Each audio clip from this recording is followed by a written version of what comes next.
ওকে, so এবার আমরা suppose যদি ইনসার্ট দেখাই আপনাদের, সো ইনসার্টের জন্য আমি আবার একটা ফাংশন ক্রিয়েট করতেছি।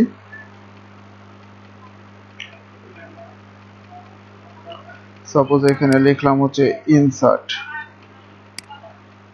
ঠিক আছে।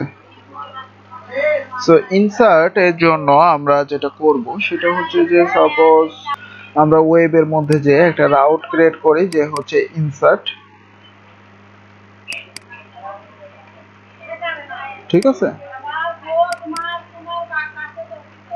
সো ইনসার্ট এখানে আমাদের এই ইনসার্টের মধ্যে আমরা যদি ইনসার্ট এখন করতে চাই তাহলে কি করব।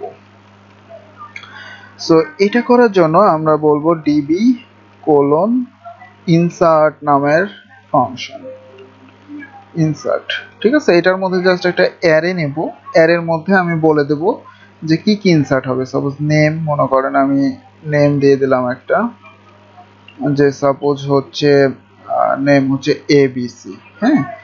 আর সেকেন্ডলি আমরা কি করব, ইনসার্ট ইমেল। সো ইমেল দিয়ে দেব, ইমেল ইনসার্ট হবে কি ইমেল, সো abc@gmail.com।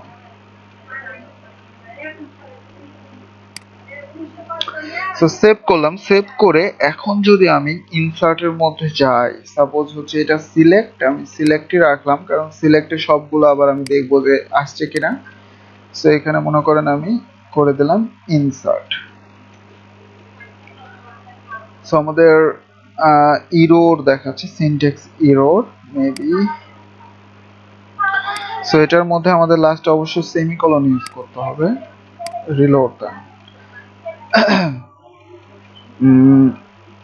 আচ্ছা, স্ট্রিং এক্সপ্লোড, ও সরি, এখানে আমাদের ভুল হয়ে গেছে, সেটা হচ্ছে টেবিল তো আমাদের বলে দিতে হবে, তাই না? টেবিল লাগবে না, টেবিল ছাড়া ইনসার্ট হবে কেমনে? সো টেবিল কি ইউজার, দেন এখান থেকে ইনসার্ট হবে। সো এখান থেকে আমাদের ইনসার্ট হবে, ইনসার্ট নামের মেথড। ওকে, সো এবার ঠিক আছে। সো এবার রিলোড দেন। সো এবার এখানে চলে আসছে, এখানে আমাদের দুইটা ছিল ভ্যালু, তাই না? আমি যদি এবার রিলোড দিই, দেখেন তিনটা, এবং তিনটা কি abc@gmail.com। সো আমাদের কিন্তু ইনসার্টটাও হয়ে গেছে, ইনসার্ট মেথডের কাজও আমরা দেখে ফেললাম।